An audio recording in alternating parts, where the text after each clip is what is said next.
This week on Quadriga, Israel and Palestine squaring the circle. The Middle East peace process has resumed after a 3-year hiatus, with the U.S. hosting the talks.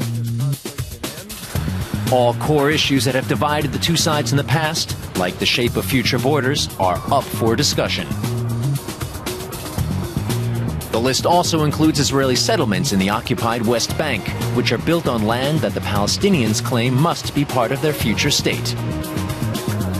The thousands of Palestinians in Israeli jails is another sticking point. Israel is going to release 104 of them as a goodwill gesture, but the Palestinians want them all set free. The two sides have expressed hope of reaching an agreement, but many outsiders think the Israeli-Palestinian problem is as intractable as ever. Your host this week, Ali Aslan. Hello and welcome to Quadriga. Well, some people say here we go again, as Israelis and Palestinians take yet another shot at making peace. But 20 years after the Oslo Accords, there is still no sign of a final agreement. And many, if not all, of the sticking issues are still on the table unresolved. So what are those issues and how to resolve them? That's what we're going to talk on today's show together with these three experts. Welcome to Igal Avidan, who is an author on Israeli affairs, was born in Tel Aviv and came to Germany in 1989 as a freelance correspondent for several Israeli newspapers and broadcasters. Akram Baker is an independent political analyst. During the Madrid peace process and in the run-up to the Oslo Accords, he served as an advisor to the late Palestinian statesman Faisal al-Husseini. And Silke Tempel is the editor-in-chief of Internationale Politik, the leading publication of the German Council on Foreign Relations. She also has a long experience reporting on the Middle East for a variety of German publications. Well, welcome to you all. Akram Baker, here we go again. Many people are many skeptical people are saying, and it is true that for 3 years talks have stalled. There was no engagement, if you will, and no willingness on both sides. So a lot of people are wondering, why now? What brought these two sides back to the table now? What's different now? Well, I mean, I think the whole charade of negotiations is nothing but a facade to perpetuate the occupation, and I see absolutely nothing coming out of this, despite, I think, President Obama's goodwill and his good intentions. The fact is that the issue is the Israeli occupation. It has not changed. There really is nothing to negotiate except terms of how to go about the final settlement, which is known to everybody. You could fill this room up with the papers which are already done. There's nothing new. The fact is, how is this going to take place? And to start saying this is negotiations and we want this or we want that, or to lift this checkpoint or to release this prisoner, or it's silly, and it won't and it will not bring us anywhere unless the United States and the European Union are willing to live up to their own constitutions and foreign policy and bring an end to the Israeli occupation. So you seem to be skeptical, to put it mildly, and indeed a lot of people are saying that the Palestinians should have demanded a settlement freeze before agreeing to preliminary talks. Would you agree? Well, I mean, when I was involved in the negotiations 20 years ago, all we said was stop the settlements. And President Bush, and I mean Bush Sr., was saying that. And President Obama came into office in 2008, and he made his speech and said the Israeli settlements must stop. And what happened was our president was slapped down by an Israeli prime minister, and a compliant Congress supported the Israeli prime minister over the interests of the United States and forced President Obama to back down. And that's sad, and that angers me as an American. Well, Igal Avidan, Akram Baker doesn't think these talks will amount to much this time. Do you share the same opinion? I don't think so. I think I'm happy as an Israeli to see that something is moving, even if it's slow and even if everybody is very skeptical. But I think it's important because Israelis have forgotten that there is a conflict with the Palestinians. For the last months or so, we've been talking about internal Israeli issues, about the welfare system, about the problems between state and religion. The Palestinian issue is not on the table. And suddenly the Israelis realized that there is some kind of thing called occupation. And it started actually in March, when, was it in March or in May, when President Obama visited Israel? And he asked to speak in front of young Israeli students, and the American embassy in Tel Aviv, not in Jerusalem, called all the universities asking for students to come and attend this speech. And only one university was not allowed to participate. This was a new university founded in the settlement of Ariel. And suddenly people realized there is some kind of thing called occupation, and not even the United States would back a big settlement as Ariel with almost 20,000 inhabitants. So this was a point.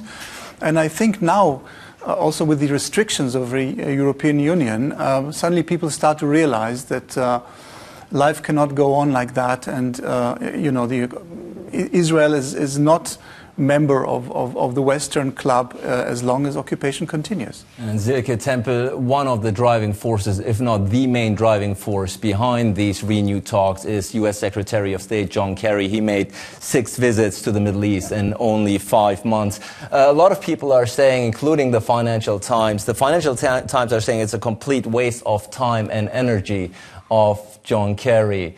What do you make of this? Would you agree? No, I don't agree, and I don't agree that it's not negotiations that will bring the end of the occupation, because I don't see any other alternative. The occupation won't be removed by some kind of a wave with a magic wand. That's probably one of the weaknesses of the Palestinian side, to just wish, understandably so, that the occupation will be gone and that Israel will be pressured into this. But you cannot pressure a country, whatever country it is, into making decisions that are really, really very existential for its future, just as it is for the Palestinians. So at the end, there have to be negotiations, not only because very difficult topics have to be talked about, as the vision of separation of Jerusalem, the borders, future borders, free movement of settlements, a clear water agreement and the like. But there's so many little details. And there won't be any kind of solution if you don't talk about it, because this cannot be done, as I said, by just simple magic. If Kerry spends so much time on that issue, I suppose that he feels that at least there's something you can get out of it. Because the point is, you cannot leave it the way it is. As Igal Avidan has said rightly, I think, that the Israelis don't have a sense of urgency anymore. That would tell them, look, I mean, we really have to get rid of this. They just forgot that beyond the wall, there's another people longing to finally have a say over their own fate, the Palestinians. And that the Israelis are very much felt by the Palestinians, while the Palestinians are not very much felt by the Israelis. And there has to be an end to this. And even if it's not a final agreement right now, aiming at it, but not quite reaching it, but coming away with something substantial that would sort of slouch both sides towards something agreeable would be good enough for me. Why raising high hopes? We've had those, I don't know how many times, and it's failed. Yeah, start with a more sober attitude, and I'm fine with it. And we've indeed had our hopes raised far too many times in these debates. Let's look at the U.S. role once more. I know you've said that the U.S. Has only worked against Palestinian interests up until now, more or less, at least that's my understanding. And my question then to you would be, who else, if not the U.S.? Well, absolutely. Who else ought to take the helm here? The U.S. has to take the helm. I completely agree with you. I think there are a lot of good people in the U.S. administration who want to do the right thing. But it's a bit disingenuous from Silke to say that Palestinians don't feel Israelis. Actually, you actually just said that. I'm sorry, you just said Israelis don't feel Palestinians and Palestinians don't feel Israelis. No, that's exactly, I said exactly the opposite. It's the Israelis are very much felt by the Palestinians, correct, while the Israelis don't feel the Palestinians too much. Then the issue for me is that when you say the United States cannot pressure Israel, I don't wait for a magic wand.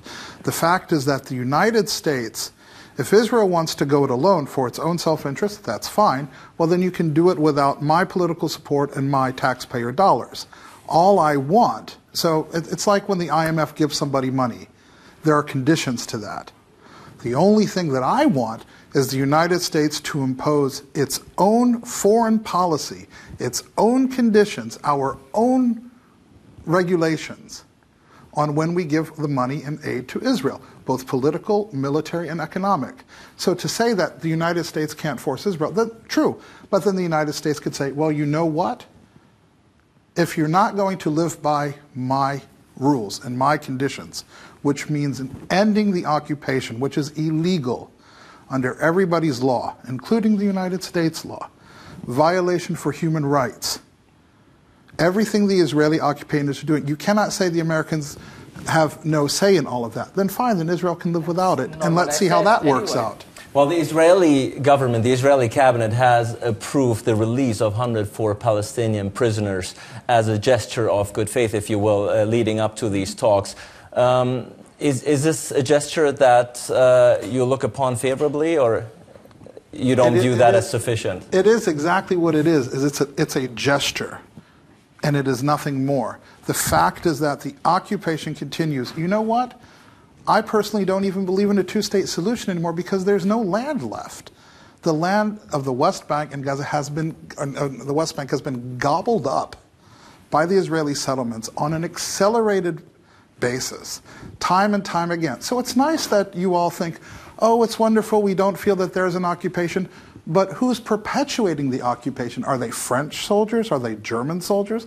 They're Israeli soldiers, and every Israeli serves in the army every year. So you cannot tell me that Israel doesn't really know about the occupation. That just doesn't work. Who else is doing it? Martians? And since we are right into the discussion of the sticking issues here, in particularly the border and settlement issues, let's have a quick look at what we're actually talking about. This is a map, we're going to see it now, the map of Israel. And it's going to zoom in right into West and East Jerusalem. East Jerusalem, obviously, Palestinians hoping for it to be the future capital of a future Palestinian state. And, of course, the settlements here in the West Bank, approximately 300,000 Israeli settlers in the West Bank, very sticking issue. So, Igal Avidan, Akram Baker just mentioned that for him the two-state solution is dead. And there are some people out there who are saying that indeed the two-state solution is no longer a viable option because there's practically and in reality no left land for the Palestinians. Would you agree? No. I think settlements can be removed. I think land can be swapped. It's not easy. I know there is not so much land which is not populated and which is not needed, which can be swapped. I think it's about 3% that land it can be given to the Palestinians from the mainland Israel. But settlements can be removed, and I think once something starts, and you can see also that the Israeli population would accept a two-state solution. It's just that they don't think that they don't think that this is possible. They don't think a two-state solution would bring peace to Israel. You're saying settlements can be removed, but have to be removed. But isn't one of the sticking issues practically that the Israelis are insisting on keeping the major settlements in the West Bank and East Jerusalem? Isn't that one of the sticking issues here? Yes, but the question is, what are the major settlements? I think Israelis will have to realize that Ariel is a big town, but it's too far away from the border. But if there will be land swaps, if we will decide on the borders, then there will be no more question of settlements or not settlements. Because then, whatever Israel can keep, and these are the big settlements along the border, will be part of Israel. So there will be no more discussion about that. I think the main issue is to decide where is the border, and then things will start moving. Because I know I spoke to settlers who live east of the separation wall.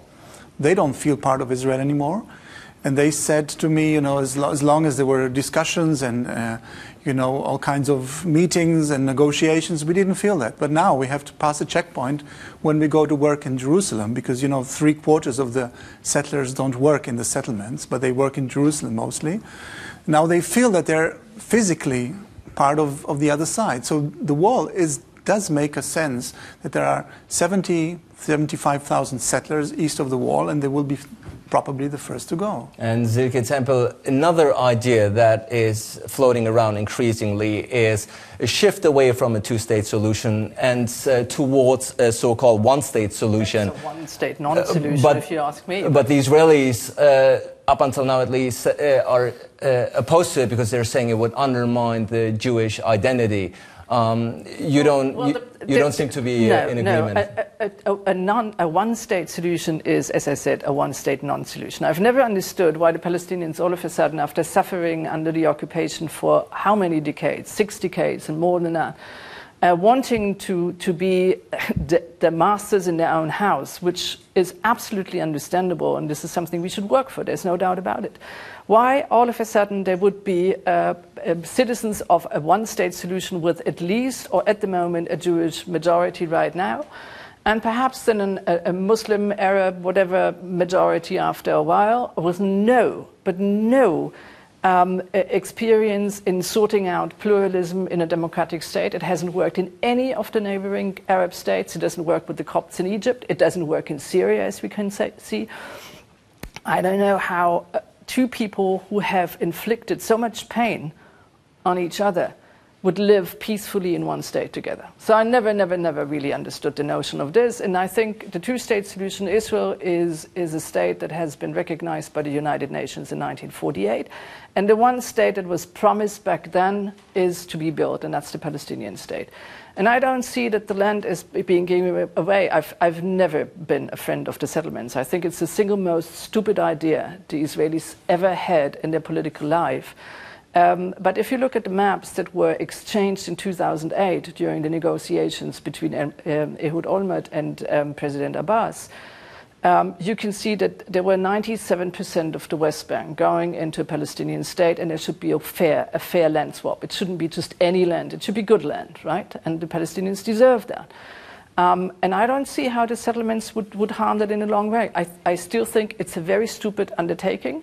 I think it should be stopped. It should have been stopped a long time ago. I do understand that the Palestinians lose all hope when they see the settlements growing, but I don't think it's the final obstacle to a solution. Akram Baker, you said you are no longer a fan or believer in the two-state solution. So does that mean you're a believer in the one-state solution? I'm a believer in democracy. I find it also a bit disingenuous from such an intelligent woman like Silke to say how Palestinians have no experience in running their own affairs or helping things out, and look, it's been a failure. Sure, it's been a failure. I think Israel is a failure. Any country that perpetuates an occupation so long, for me, is a failure. But the fact is, what I believe I believe in democracy. And the fact is that I am against a Jewish state, as I am against an Islamic state, as I am against a Christian state or a Buddhist state. A state is for its citizens, a state for its citizens and not for religion. Religions are exclusive. They are not inclusive. They should all live together. I personally think it should now become, because of the settlements, because it's all fine and dandy for you to be against the settlements. The fact is that since the peace process was launched, the modern peace process, in 1990, 91, settlements have increased exponentially. So your words are wonderful. The facts on the ground is that they're eating up all the land. On one side, Israel is talking peace. On the other side, it's completely negating and obliterating any hope of peace and any practical hope of peace. So for me, the question is now, it is a question of human dignity and democracy. Israeli Jews are going nowhere. Palestinians are going nowhere. We have been blessed or cursed by whoever, if there's a God, that we live together and we would be a great state. And there more blood passed between Germany and France in a matter of a few years than ever passed between Palestinians and Israelis. So my issue is that, you know what? Everybody should have a passport, one person, one vote, and we will learn to live together. The fact is that your settlements have obliterated... My settlements, I'm German. I mean, for heaven's sake. Well, I mean, the points that you are exposing here, the positions, the fact is that the Israeli settlements have obliterated any hope of a two-state solution. I disagree with you. If you think a majority of those settlers are going to go peacefully, then you're laughing. If you want the two-state solution, then I say 1967 borders, East Jerusalem, what was occupied then? And you know what? Those settlers, they're welcome to live in Palestine. I personally have no problem with that. They become Palestinian citizens. They have the rights and the duties and the responsibilities, just like everywhere else. And those settlements stop becoming issues. They become housing for everybody. Well, President Abbas, just to mention that the settlements in Gaza were all evacuated, so it is possible to move settlements. That's Gaza, not the West Bank. That's a big difference, and you know it. Well, wait a minute. First of all, on the notion that the settlers could become citizens of whatever, when you're saying it's a one state, and they're citizens already, and I don't know what kind of citizens there would be, Israeli citizens, Palestinians, or what do you call the state?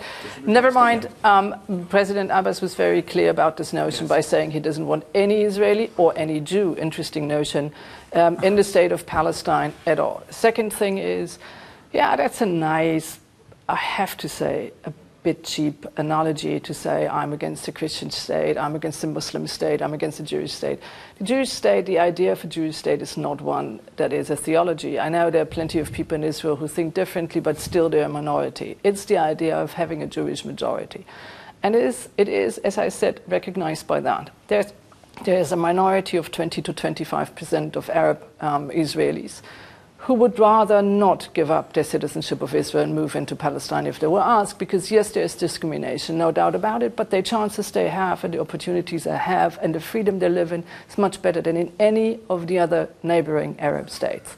No doubt about this. I'm sure if you ask Jordan, first of all, that's their land. They are Palestinians with Israeli citizenship.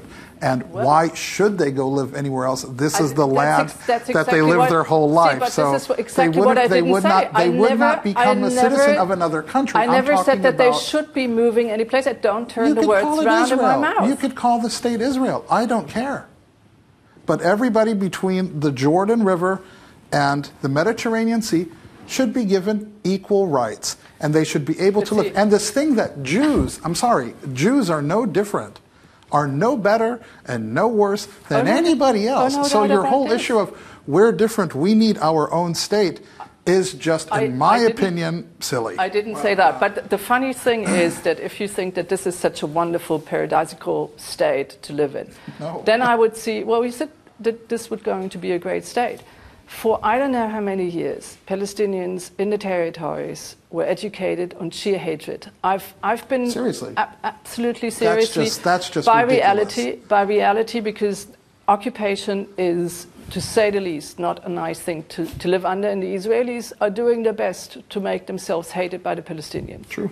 There's no doubt about it. But just a second, if you check the school books and the textbooks in the school, then there are just plenty. There's plenty of sheer hatred, and I don't see. That is an absolute mistruth. That is a canard. I've been checking these books myself. Check it. My father was a vice president of the largest Palestinian university. Excuse me, I went to school there. I know what the school books look like. Give me one school book. I challenge you. The USA, the United States government, looked into that falsehood many times and found that is a complete canard and propaganda from the Israeli right wing, such as yourself, who say that. Israeli right wing. The fact is that they are not. Don't post me like Have you ever? I have lived there.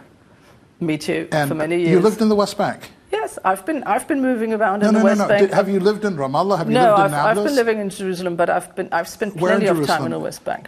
So spending plenty. Yes, please. Excuse me, I want to bring in Igal Avidan here for a second.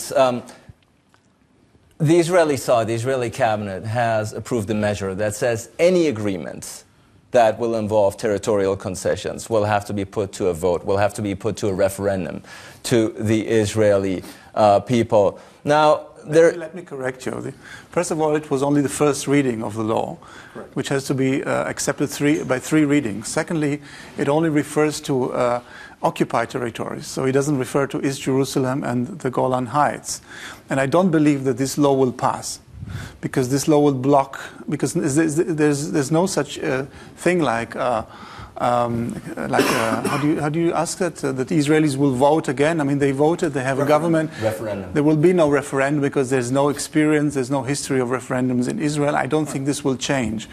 But the one-state solution, I think, is interesting because it makes it very vivid for the Israelis to see if we don't have a two-state solution, we will have a one-state solution. Some people support it and some people are against it. But it's an issue. It's being discussed, and people, even from the Zionist camp, are talking and writing about that. There is a new book just came out a few months ago, and people are discussing this issue. So it is, if there will be no two-state solution, either Israel will become a dictatorship, or we will have a one-state solution, which nobody wants. So I think the one-state solution can be a way to pressure Israel. Unless you have a two-state solution, we will force you to have a one-state solution. Nobody, I think 95% of the Israelis don't want that. And by the way, just to quickly, according to the CIA, what's it called, fact book, as of 2006, Palestinians are a majority between the Jordan and the Mediterranean. So we, in theory, are living in an apartheid state. Israel is an apartheid state right now. I think it is a majority. Notion of apartheid, but a majority rules a minority and lords over them as their masters. That is how it is. Israel, it's a master-slave relationship. Israel controls every single facet of Palestinian society and livelihood and political aspirations.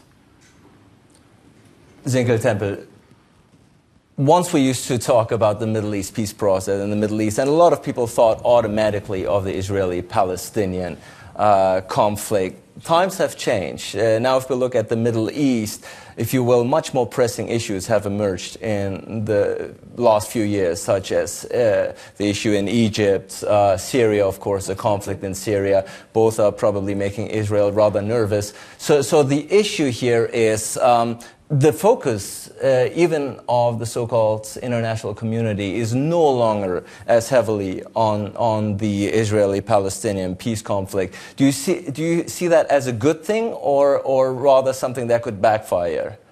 Do you see that as a good thing, that perhaps once and for all that the two sides can discreetly move forward?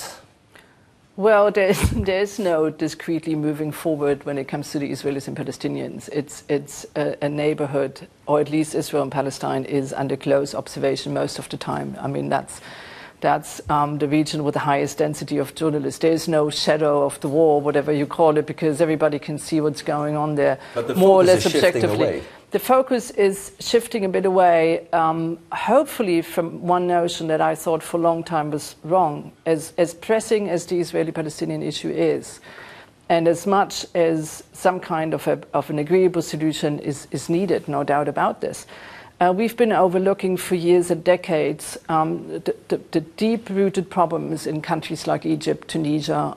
I mean, Algeria has been in a civil war with more than 200,000 dead. Without even noticing it, Syria, etc., etc. These countries were slowly but surely and more lagging behind all the developments that were taking place ever since 1989. They could not solve the economic problems, the social problems. People were oppressed, people were harassed by security service, and we just didn't look, because we were so absorbed by the Israeli-Palestinian issue, which is an issue. And I don't think that we should diminish its meaning, no doubt about it. It's just that we've got much more on the plate right now. Syria is probably one of the biggest failures in European and American and Russian, by the way, foreign policy in the last couple of years. I mean, we are just watching and standing by while by now 100,000 people got killed. Ferociously, and this country is falling apart. What I'm saying is the Israeli-Palestinian conflict was never made of by most of the Arab dictators, namely the root cause of all problems they have. I mean, there are self-made problems, there are problems that they just ceased to deal with or didn't want to deal with, and we have to go into these. And of course, it's not, the Israelis, some Israelis, especially right-wingers, use it as an excuse by saying, look, with all the turmoil around us, we cannot make these decisions right now. Some others, mainly the Europeans, are pressuring the Israelis, saying, look, this is the situation where you should deal with that and you should get to a conclusion. This is the time, if not now, when? There's always, if not now, when. It's overdue. It's absolutely overdue. And the EU indeed has emerged, if you will, as a player here once it stated that future bilateral agreements exclude the settlements. You think that was one of the reasons why the Israeli came back to the table? It did pressure the Israelis. I mean, first of all, they were not very happy about John Kerry coming back every month. And suddenly they realize it's a great thing, because if we start negotiating, then the Europeans will get off our back. But as an Israeli, I don't care so much what's happening in Syria and in Egypt. I think we should solve the conflict with the Palestinians because it's our interest to do that. Because we do want to live in a democracy and not in a state which oppresses the Palestinian people. And things will change in the Middle East.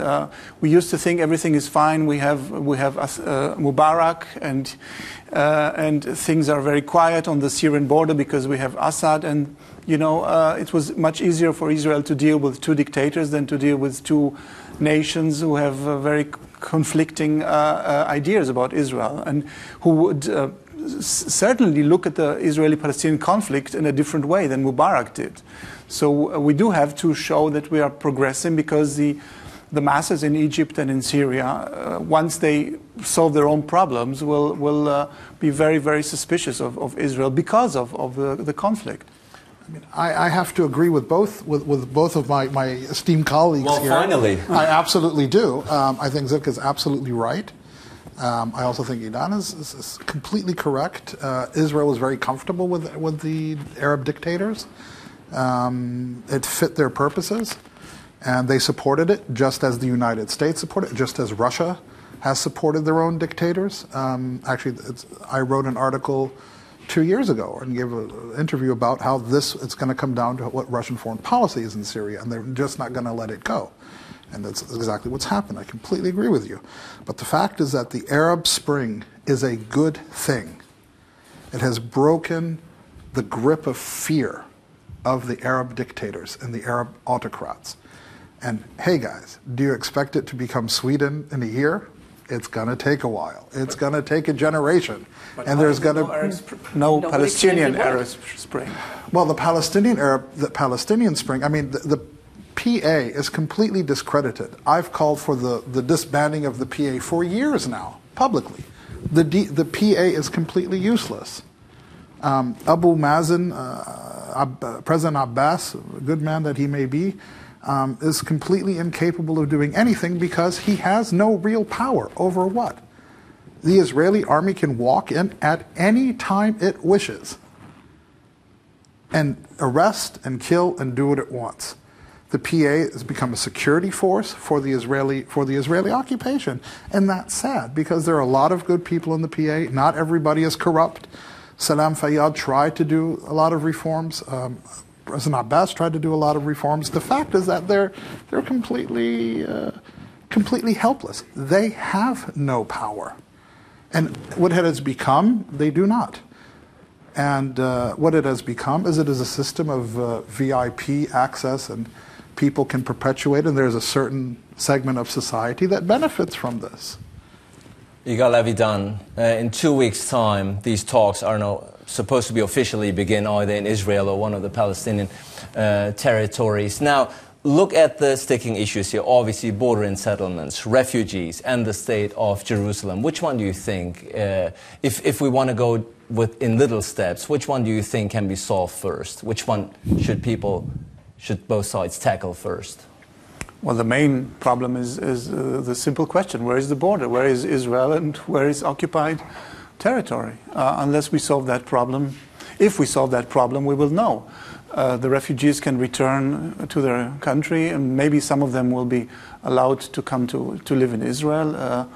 But this is the main issue, to know where is Israel and where is Palestine. This is the main problem. And all the other issues, Jerusalem, also it's a question of territory. The territorial question is the main issue. And of course, for Israel, is the security question.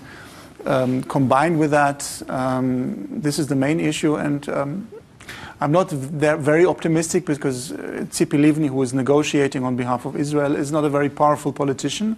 When she was foreign minister and had political power, she did not come with an agreement, so I don't see what happens. And I don't see Prime Minister Netanyahu has no power over his own party, which is far more right-wing and radical and nationalistic than he himself is. What would your proposal be if you were part of the negotiation team?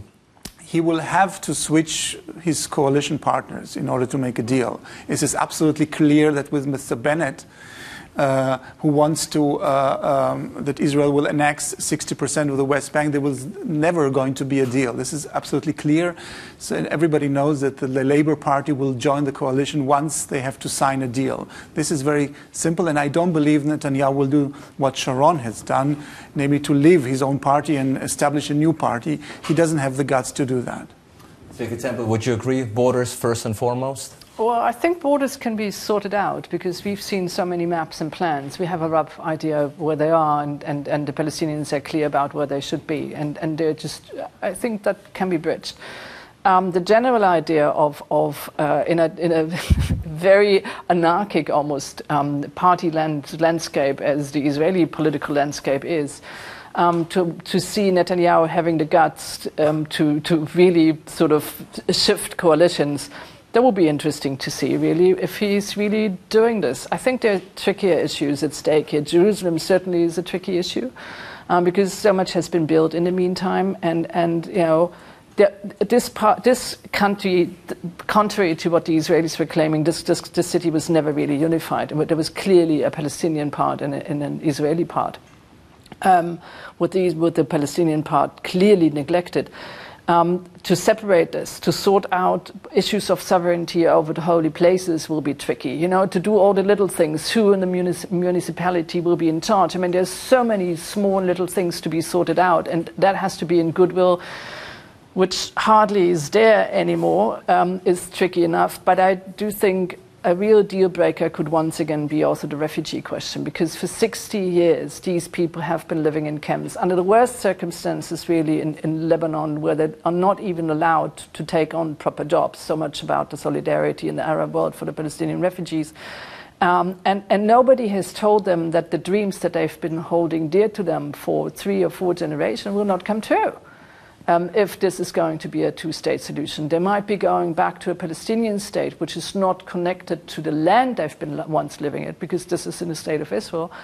But at least it's a Palestinian state. And that will be very, very difficult. And I do not see anybody on the Palestinian side even making an attempt to prepare these people for what's to come for them if these negotiations will be successful. If they will be successful, indeed, Akram Baker, what would you deem to be a success? Obviously, not all of the issues on the table will be resolved, at least not in the short amount of time. But what would you personally take away as a success? The issue is, we know, everyone here knows, what the final solution, what the final settlement can look like, should look like, is possible to look like. There are, as Zvika said, millions of papers out there which have these issues and these details have been thrashed through a billion times. The issue is one. There is an Israeli occupation. There are borders which are defined by international law. That which was occupied in 1967. That includes East Jerusalem. That includes the West Bank. That includes Gaza. And the Golan Heights. And the Golan Heights. But that's an issue for Syria. We're talking about the Palestinians right now. Sinai too but that was returned. So we're talking about Palestine here. Those are the borders. Jerusalem, for all I care, should be an international city and should finally become the capital of the state of Israel. along as the capital of the state of Palestine. It should be an international city, open for all, and we could have the almost a South African model, where we could put part of it in Jerusalem, and then part of the government, the capital, being in Tel Aviv and in Ramallah. I mean, there are many creative ways to come through that. The point is that the policies, when you said that East Jerusalem was neglected by Israel, that would have been wonderful if the Israelis had neglected it. Their active policies since 1967 has been to drain the city of its Palestinian population, has been to crush, has been to take the land and squeeze every Palestinian they could out of it. So it's not been a neutral thing. It's been a very active policy. The fact is that every Israeli policy, no matter what is said, has been towards colonizing and occupying all of the land between the Mediterranean and the Jordan River. And that has been their policy since 1967. And it has not changed. It's only accelerated since the peace process. Igal Avidan, unfortunately, we are running out of time. But do give me your assessment. Not what you wish for the outcome to be, but what do you think the outcome will be of these renewed talks? I think it's good that people talk, that there are negotiations, because we start again to realize that this is an issue, that this is a problem. And I think if the mood changes because of the negotiations, then people will start looking and realizing that the settlements are either the settlements or the state of Israel is a democracy. And we have to choose. And now it's on the table. And I think most Israelis, if they will have to choose between a democratic state of Israel or continuing the occupation, and I speak about opinion polls, most of them will choose a democratic state of Israel and renounce the occupation. Inshallah, says Akram Baker. Well, I think today's talk has given us a good insight into why the talks are stalling and have been stalling for quite some time, but they've also given us some hope, and hopefully the negotiators will take up upon those. I want to thank my guests for their insights. I want to thank you out there for tuning in. Looking forward to seeing you again next week for a new edition of Quadriga. Thanks for watching.